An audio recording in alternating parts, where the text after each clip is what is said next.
для того, чтобы выйти на полную мощность, вопрос не упирается только в электроэнергию. Здесь, во-первых, надо реконструировать простаивающие мощности, 11-12 корпус, новую серию электролизеров. Это не только электроэнергия, это большие, очень большие капитальные вложения в реконструкцию завода.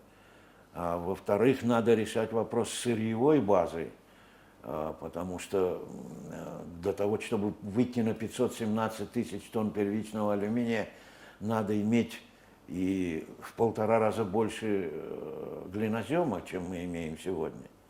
То есть здесь вопросов очень много, и напрямую связывать, положим, строительство Рагунской ГЭС с алюминиевым заводом я бы не стал, хотя, естественно, развитие таджикской промышленности всей, и не только алюминиевого завода, конечно, целиком и полностью зависит от нашей энергетической базы.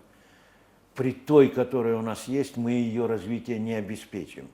Работать только летом и не работать зимой, ни одна индустрия этого не выдержит.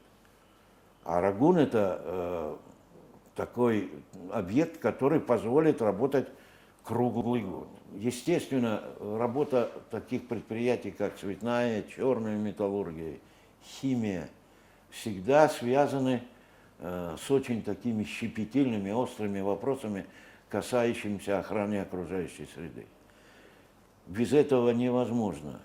Но и становиться в позу Гринписа там, или вообще зеленых, это тоже глупо.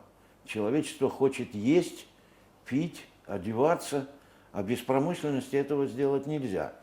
И, естественно, надо понимать, что какие-то вредные воздействия на природу будут. Но если говорить об алюминиевом заводе, наверное, об этом еще речь пойдет, я могу сказать, что это один из самых чистых и самых, будем говорить,